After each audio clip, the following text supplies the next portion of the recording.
Starting central nervous system, neurotransmission in CNS. So today's class is only an introduction. So in brain there is a blood-brain barrier. The roles of blood-brain barrier, it is to preserve the internal contents. That is like all the neurotransmitters like dopamine, norepinephrine, epinephrine, etc.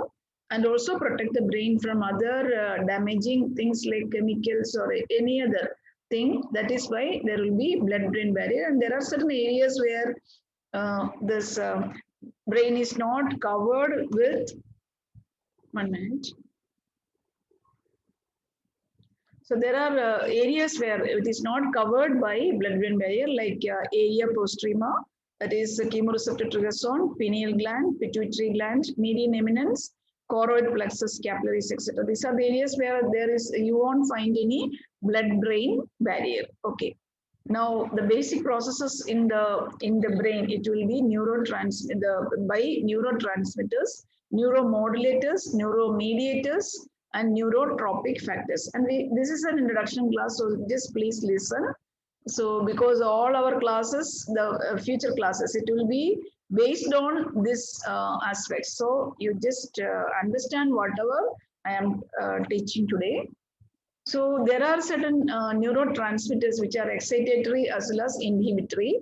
So the important neurotransmitters, acetylcholine, norepinephrine, 5-hydroxytryptamine, then histamine, dopamine, GABA, glycine, glutamine, aspartate, substance B, all these are neurotransmitters. This acetylcholine, it can be, in some areas it will be excitatory, some it will be inhibitory. Similarly, norepinephrine, it can be excitatory and inhibitory. 5-hydroxytryptamine also excitatory and inhibitory.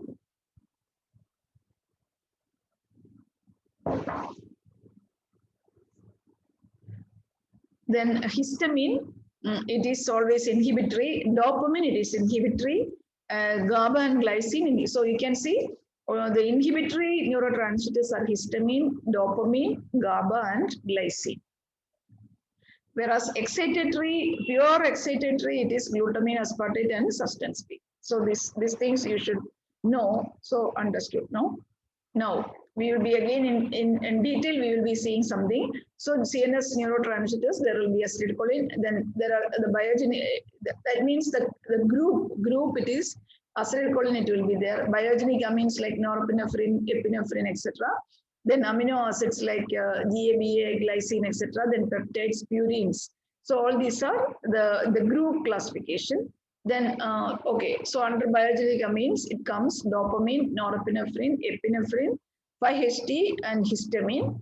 So, this condition, Parkinson's disease, this dopamine, there is deficiency. Whereas in schizophrenia, there is excess of dopamine. And in depression, there will be, again, deficiency of dopamine. There is different theories are there.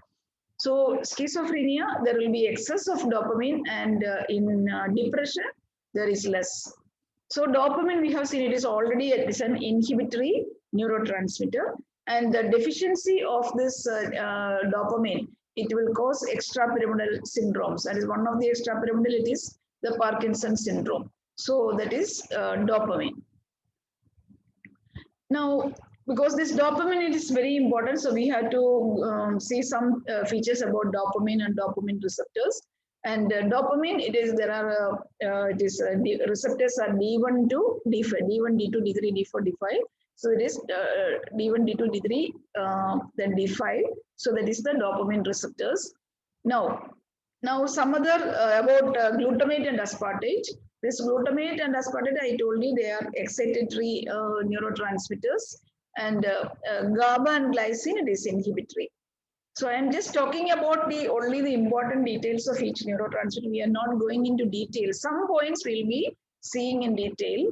So then this GABA, it is seen in the brain, whereas glycine, it is inhibitory, but usually it is seen in the spinal cord. So only in the brain stem, this glycine will be there. So GABA and glycine, inhibitory. And inhibitory means always it will be hyperpolarizing, and excitatory will depolarize. Excitatory depolarize, and inhibitory they will hyperpolarize. Now, always always there is a balance between the excitatory as well as inhibitory. Otherwise, problems may arise, isn't it? So it may be there is a balance in the neuronal activity in the limbic system and the reticular activity in the system. So then only we can survive.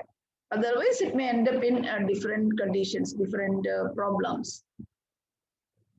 Now, about GABA, that is gamma aminobutyric. 1 minute, I'll switch off the fan. It's very cold.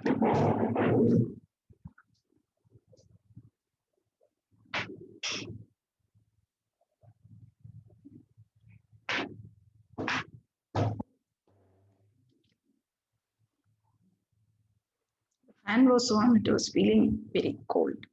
Okay. So GABA, it is gamma aminobutyric acid. So it is the major inhibitory neurotransmitter in the mammalian brain, and periphery it is only very less. Now, so about GABA, GABA is also another important neurotransmitter. So the receptors it can be inotropic receptors and metabotropic receptors. That is GABA A and GABA B. And this GABA A, it is the most prevalent or important one.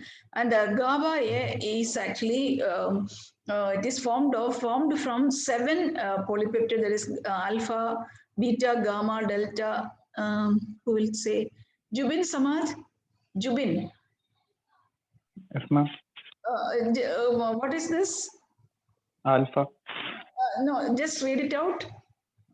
Alpha, beta, gamma, delta, epsilon, theta. What is this? Rho. Very good. Okay, that is rho. So these are the, from this only this GABA A receptor it is formed. So we will just have a look. This GABA receptor is very, very important for your further classes. So this is the receptor. Okay, we will first see this one. So this GABA receptor, it is formed of alpha, beta, and gamma main. So this 2 beta, 2 alpha, and 1 gamma. So it is like a flower, rosette shaped the structure. So this is the just a cut section. So this is beta, alpha, and gamma.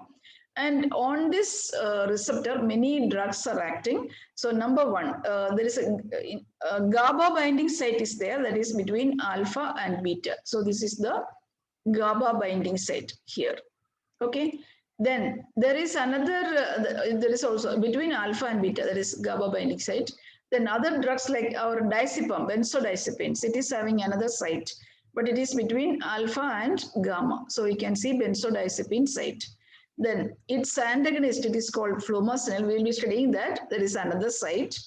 Then its inverse agonist, it is that is another site. It is there. Then the adjacent areas of this is the alpha and this is beta. So the adjacent inner side. So there is another site for barbiturates. You can we will be studying phenobarbital, all those thiopentone, etc. So this is the site for barbiturates, and there is a antagonist, it is called picrotoxin. The site is here. So there are in a receptor there are different drugs are acting. So whenever this GABA binds here, this channel will open and chloride it will enter. So this because of the entry of the chloride, there will be hyperpolarization. That is the inhibitory action. So again, same thing here only. This is the GABA binding site, modulatory site like benzodiazepine, flumazenil, inverse agonist beta-carbolin, barbiturates, and picrotoxin. So these are the sites. So whenever anything binds, if it is GABA or benzodiazepine or flumazenil means it is antagonist. So there will be blockage of this channel. And benzodiazepine, when it binds, there will be entry of chloride, or barbiturates, there will be entry of chloride. But there is a difference. Benzodiazepine increases the frequency of opening of the channel, whereas barbiturates, it will be open and it will be like that. Duration will be kept longer and increase the duration of the channel opening. Benzodiazepines increasing the frequency. It is more often it will be opened. Barbiturates means once it is opened, it is kept for a long time. There is duration. So that is the difference between the mechanism of action of barbiturates and benzodiazepine. When you study when you take these chapters, again you will be learning that. So all these drugs are acting through this GABA receptor, which is having alpha, beta, and gamma site. Okay, I think you understood. So there will be a GABA binding site, benzodiazepine binding site, then barbiturates, picrotoxin, flumazenil, which is an antagonist of benzodiazepine, and also inverse agonist beta carbolin sites are there. So that is about the GABA. Now coming to another, this one, that is excitatory, that is glutamate. Glutamate, there are 5 receptors for glutamate, that is this transmitter. Just the name, because I am not going to the expansion of all these names. Only the NMDA and medial DS part, that is only important one. Others are also important, but for you it is important. NMDA, then AMBA, kinase, that is inotropic, AP4 inhibitory, APCD metabotropic. So, okay, just you understand.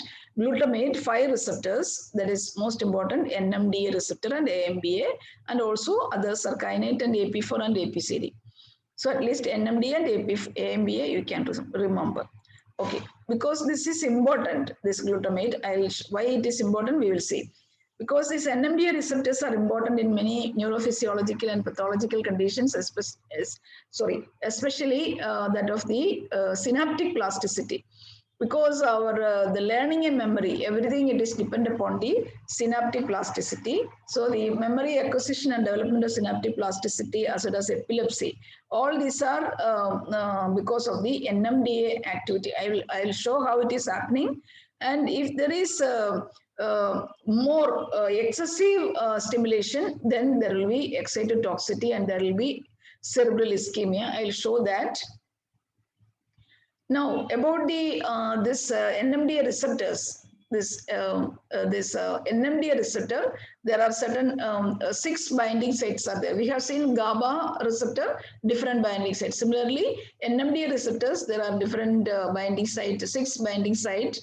That is glutamate or NMDA binding site, modulatory glycine. I'll show that glycine binding site, polyamine binding site, PCP site. Where the drug like ketamine, it is an anesthetic, memantine, etc. will be acting. Then there is a magnesium binding site and voltage zinc binding site. We will see the picture. Okay, this is the NMDA receptor. Okay, here the channel you can see the in GBA it was chloride, whereas here the ions are calcium and sodium. So there will be a glutamate binding site, then a glycine binding site, then a polyamine binding site, then PCP, phencyclopyrin. That is this is a drug called ketamine. Ketamine will be acting here. Then magnesium binding site and zinc binding site. Only the important point here is that this magnesium, it will be blocking this this receptor. So only this magnesium is important for the blockage of this receptor. Only if the magnesium is removed, then this channel will be made active. So we will see in another picture. So there are 6 binding sites: glutamate, glycine, polyamine, PCP, magnesium, zinc. The ions are calcium and sodium, not chloride. Chloride is in GABA. Now we will see what is happening in synaptic plasticity, what is the importance. So the NMDA receptors and the APCD receptors are acting in the AMBA receptors also, it is acting in the learning and memory. So synaptic plasticity means there are certain long-term adaptive changes are happening. So if there is excess, means there is excitotoxicity.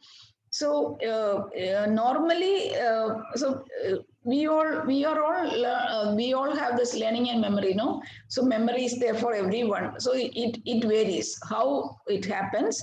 So we will see that. And okay, next picture we'll be seeing that.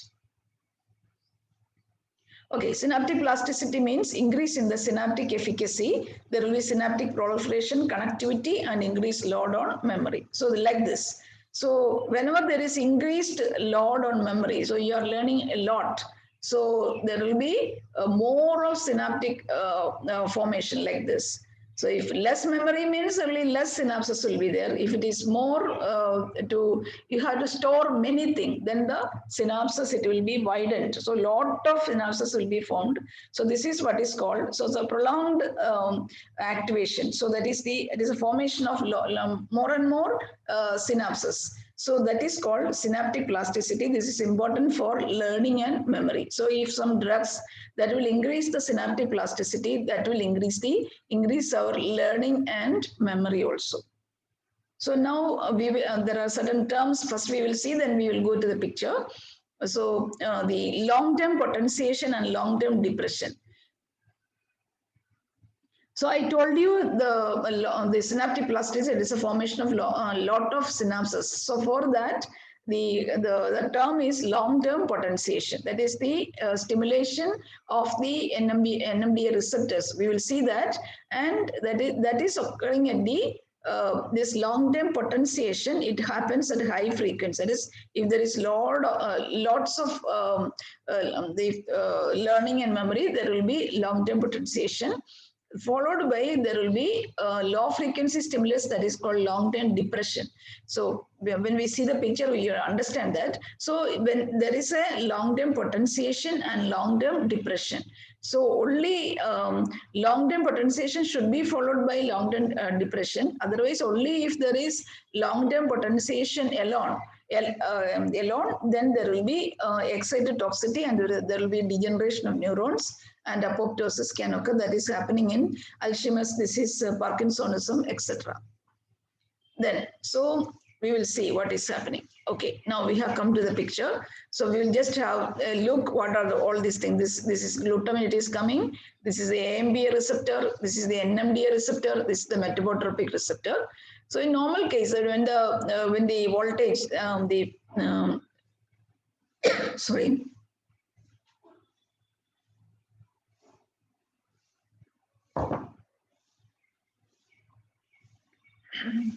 At voltage of minus 70, that is normal stimulation, this glutamate, it will be acting on the AMBA receptor, and there is entry of sodium and brief depolarization and activation. If the learning is less, at that time, this glutamate, you can see that I told you the magnesium will be blocking the NMDA receptors.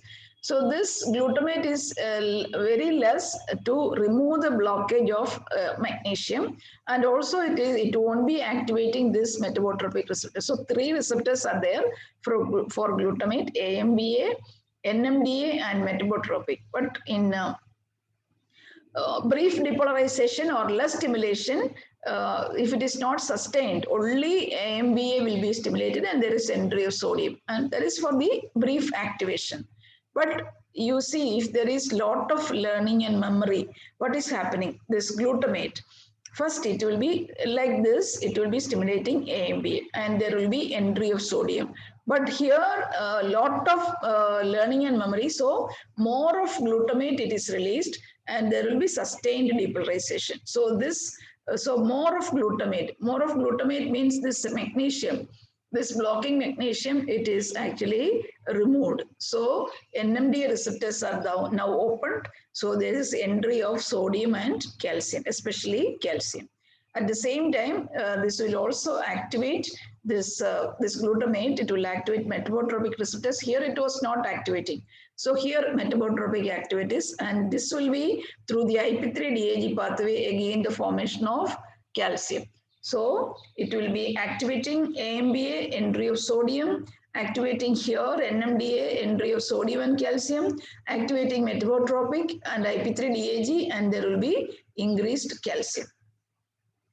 So this increased calcium, now we will see what is happening. So this increased calcium, it will convert nitric oxide synthase and nitric oxide formation. So this will again increase the formation of glutamate. So this cycle is continuing. So here nitric oxide, retrograde signaling, glutamate are released here, entry of calcium. So more of calcium. Now this calcium also will stimulate the protein kinase C. Protein kinase C, it has got 2 action. It actually phosphorylate this AMBA, and again the cycle is continued.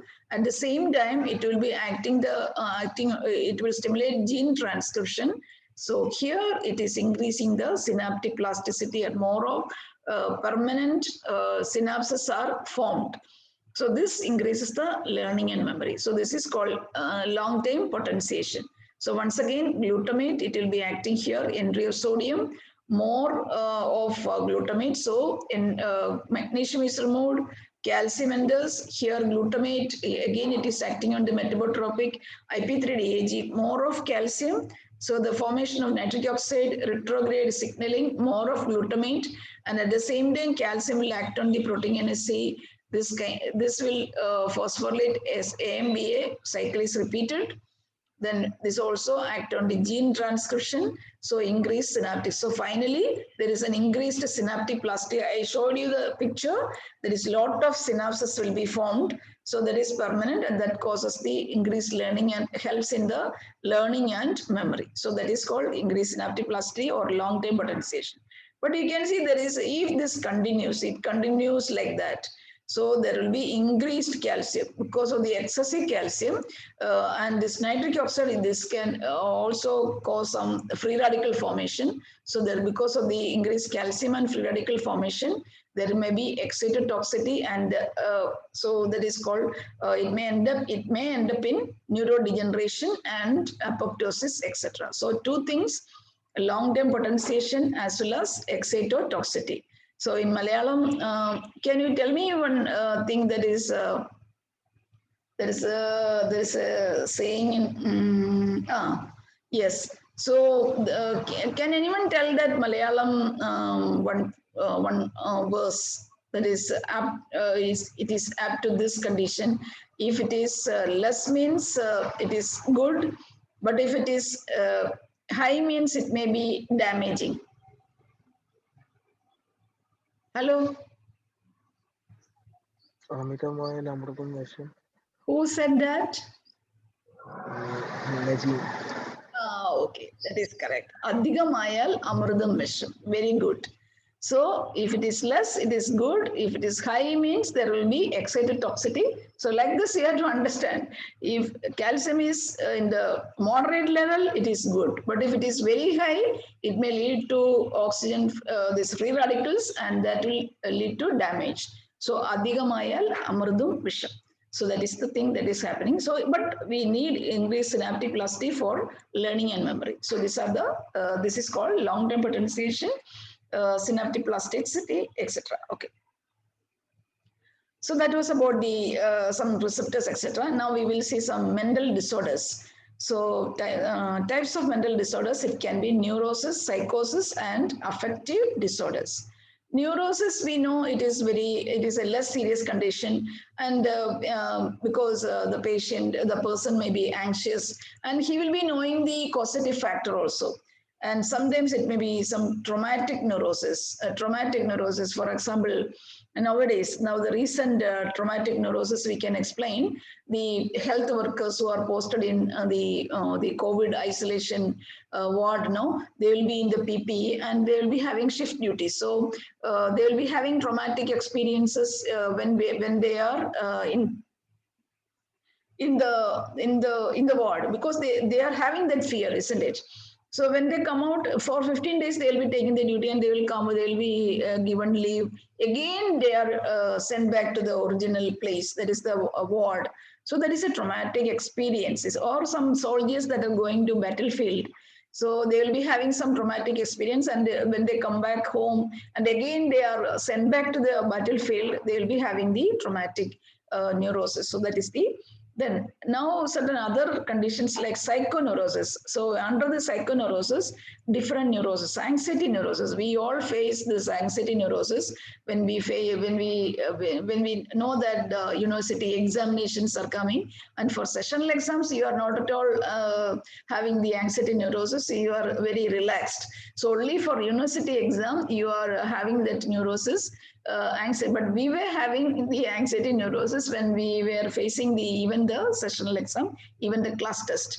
But the present generation, they don't have the anxiety neurosis when they face the class test or sessional exam. Isn't it, Mohammad Najmal? Hello?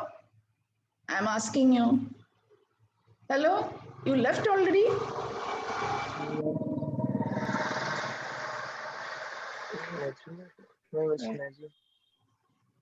Hello? Yes, ma'am. Ah, are you all having this anxiety neurosis when you say that there is we will be conducting one sessional exam? Slightly. Slightly. But if you say, but they say that they announced the cohort exam, you will be having. But I am not telling you should develop the anxiety neurosis, but that anxiety will be there. That's all. But to some extent, this anxiety is good only because we will be studying better, isn't it? Then there is another neurosis called phobic neurosis. This usually happens in case of girls and ladies. So they will be having some phobias or gents also. So if they are I mean the in lonely places, they will be having the fear. Or for ladies or girls, they will be afraid of this cockroach, lizard, etc. So that is called phobic neurosis. Then obsessive compulsive neurosis, this again one of the condition for ladies. So they will be doing the things repetitively. For example, now the girls are not married, but in future the ladies, they will be checking the when they are in the kitchen, they have to be in the kitchen, so they will be checking the whether the gas the regulator is off or not. Several times some people will be checking it. That is called obsessive compulsive neurosis. Or just locking the door before going to bed, so several times checking the whether it is locked or not. So there are certain things they are doing repetitively. That is called obsessive compulsive neurosis. It is not that dangerous, but we can just it is reversible only.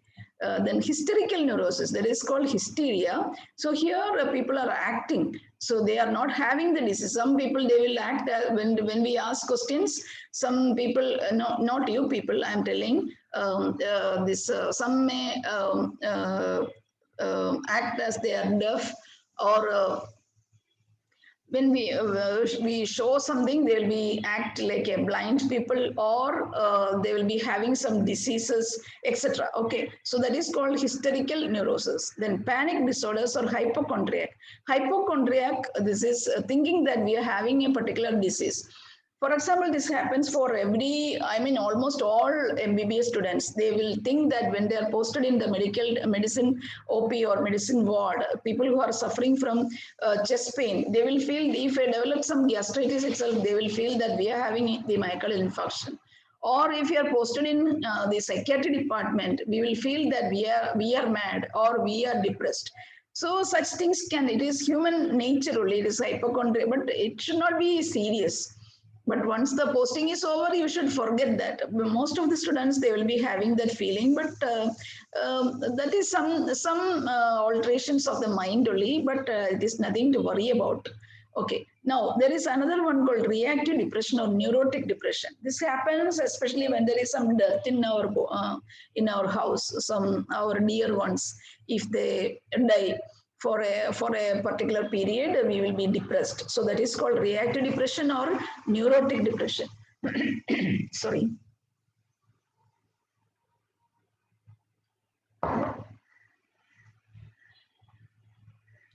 Now, okay. Now the next condition is psychosis.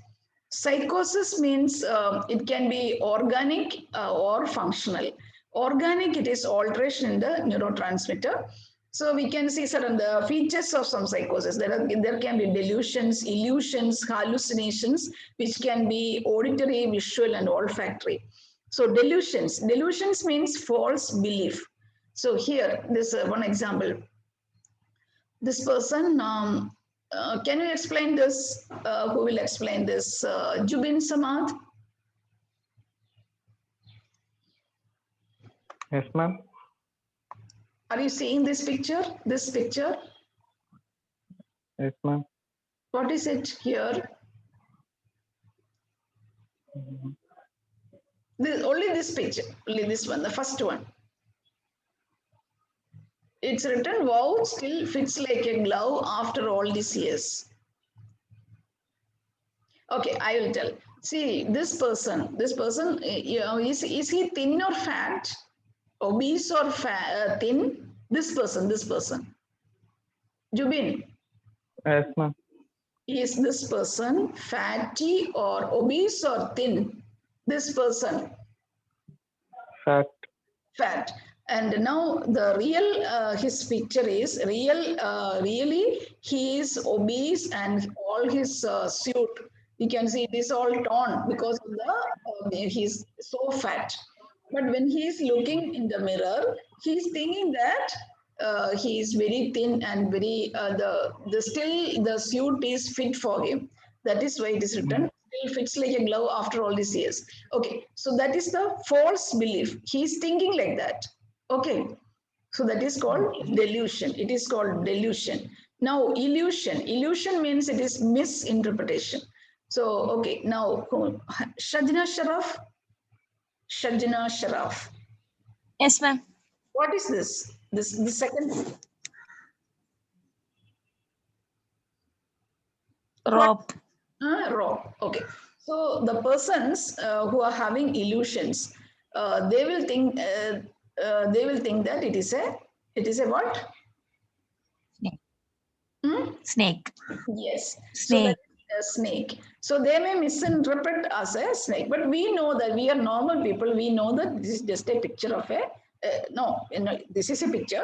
If you are seeing in real life also, it is just a rope only. But people will think that it is a snake, and they will be they are afraid to go near the rope itself. That is, we also will first for the first impression. Now, Shadina also told it may look like a snake, isn't it? But we know that it is not a snake. But these people, they will think that it is a snake, and they will be afraid to go near the rope also. That is called illusion, misinterpretation. Now, hallucinations can be false perceptions. It can be auditory, visual, and olfactory. Auditory means they will be hearing some sound. Visual means they will be seeing something. Olfactory means they will be smelling something. So this is from which film?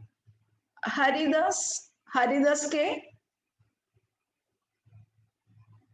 Haridas, are you there or not? Yes, ma'am. Yes, Uh, ma'am. have you seen this picture? This film? No. Who has seen this film? Yes, ma'am. You have seen this. Oh, which was the film? Okay.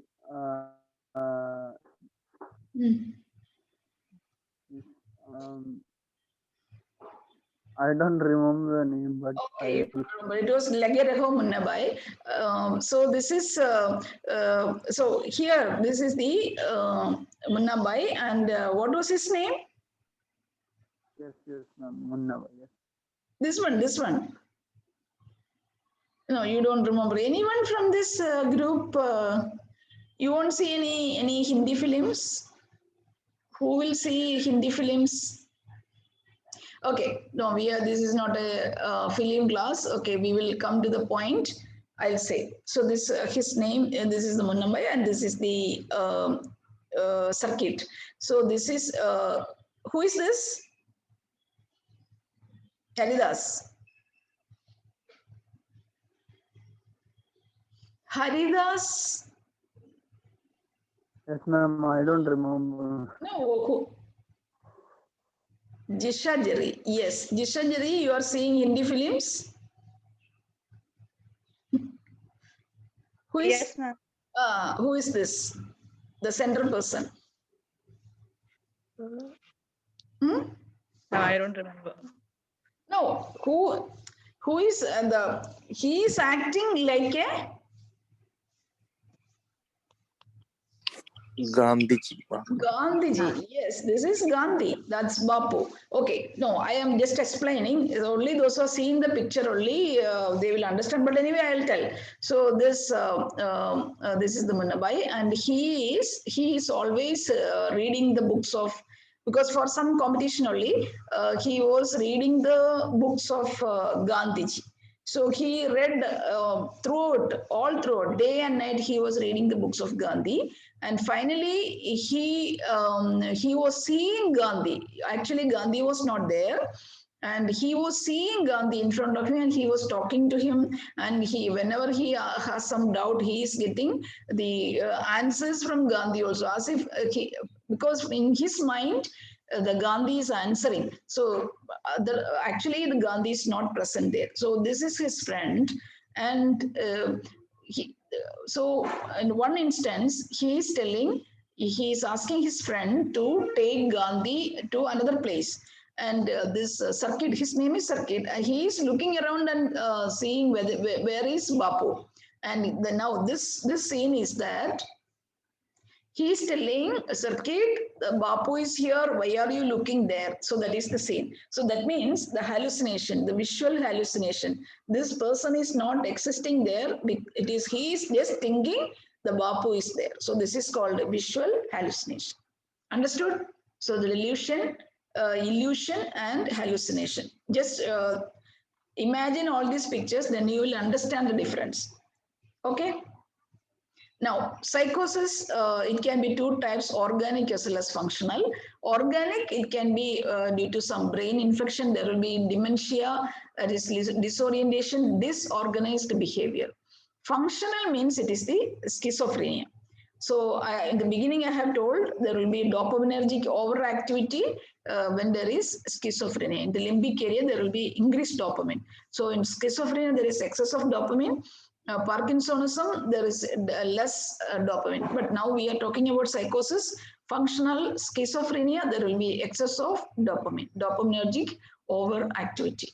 Now, in the schizophrenia also, there are certain positive and negative symptoms. Positive symptoms, we have seen all those delusion, illusion, auditory hallucination, visual, everything. Those are positive, and he may be aggressive also. Negative means they will be introvert. So this picture will explain what is extrovert and introvert. Extrovert, he will be talking, and he is very smart. Whereas introvert, they will be just simply sitting there. They will be just, they won't open their mouth. So they are introvert. Only if we ask them also, very slowly they will reply. So they are, this picture will explain that, introvert. This is extrovert. Now, the psychosis, again, it can be a schizophrenia, it can be simple and hebephrenic, paranoid, and catatonic schizophrenia. Simple, it is the early onset. There won't be much problem. Then hebephrenic. Hebephrenic means it is usually happening in adolescent stage, and they will think buffoonish. They will think that, so they are a buffalo, like this, hebephrenic. They will think that they are a buffalo. Or on the other side, they will think they are an emperor. So they will be acting like an emperor. So that is hebephrenic. Paranoid, it is they think that people are coming to they will having all the suspicion. They will think that people are coming to destroy him, or he also may destroy. So that is paranoid. This is occurring after the 30 years. Then catatonic. Some people you would have seen, they will be standing in the same poster. I have seen many, I have not seen many, but once or twice I have seen. People will be in the same poster, they will be standing like that. So as if they are fixed there. So this is called catatonic. This is the type of catatonic schizophrenia. Now coming to affective disorder, that is mode. There are two. Mode means there are two types, that's mania and depression, or manic depressive psychosis. So these are the two ends of a condition. Manic depressive psychosis means on one end there will be mania, and on the other end there will be depression. So, okay, otherwise, here the one end there will be depression and other end will be mania. So depression, as we have seen, it is there is less dopamine, and mania means more dopamine. So the manic depressive psychosis, it is a cyclic bipolar disorder. So in some time they will be depressed, and after a few days or few months, they will be, some days it may be, they may be having the mania. So, and this depression, it can be neurotic depression, endogenous depression, and agitative. Neurotic means they will be simply depressed, but endogenous depression means they will be having the suicidal activity also. Agitative means sometimes they may be violent. So that is depression. So manic depressive psychosis, it is a two ends, that is extreme excitement and profound depression. So on the one end, there will be excited. On the other end, there will be profound depression. So it is a cyclic bipolar disorder. We had some experience, and there was a PG when I was doing my PG in Trivandrum Medical College. So there there was another department. There was a PG, and she was very brilliant. And when he came, he knew everything. The topic he was, he knew everything about the. I won't say which department, which person. So he knew everything. It is not pharmacology, I'm telling. So it is another department. So he knows he knew everything about the subject, and it was a clinical department. So, and he was even during night time, he will go to ward and he will see the patients and he will see all the prescriptions, everything. And if there is any problem, he will be advising the staff nurses also. But he was doing everything good, and the HOD was very happy with him, and he was telling other PGs to be like this person. He knows everything. He is very active like that. And so like this, 1 or 2 months he was like this, very brilliant, very active, everything. So all the faculty of that particular department liked him very much, and they were actually criticizing other PGs. But the sad point, after 2 or 3 months, he started developing a depression. So finally, we came to know that he is a schizophrenic. And then, so that is this thing. So there is one side, there will be extreme excitement, and gradually they may go for depression. But we know that there are many drugs. We will be seeing in future all the drugs, how we will treat the mania, how we'll be treating manic depressive psychosis, how we'll be treating depression, we will be treating schizophrenia. Nowadays, now in this generation, in this time, we have a lot of drugs to treat any condition.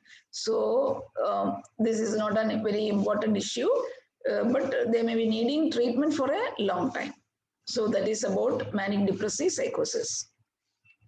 So there is a saying, I think, okay. Neurotic touch with realities, build castles in air, but do not live in them. Psychotics, because of loss of contact with realities, not only build, but start living in them. Psychiatrists are smart owners of these castles, as they charge rent from both of them. Did you understand? Jisha Jerry, did you understand? Not actually, ma'am. Not actually. This is a saying. Actually, I should not repeat it, but for your purpose, I'll be just telling. See, neurotics touch with realities, build castles in air, but do not live in them, because I told you, neurotics know their cause, isn't it? So they will be having some anxiety or something, but later on they will be they won't be having that for a long time. It is reversible. But psychotics, because of loss of contact with realities, not only build castles but start living in them. So like our schizophrenic persons, they will be with the realities, they are having they will be losing contact. And it is if we are not treating them, they will be in that condition, so hallucination, delusion, everything. So they will be living in the castle, whatever they are thinking. So they will be thinking they are an emperor. So they will be an emperor. They will be acting like an emperor only if you are not treating him. What does psychiatrists do? They are smart owners of these castles, as they charge rent from both of them. This is just a joke only. So because psychiatrists, when they treat them, they will be taking the fees, isn't it? Yes or no? Jisha.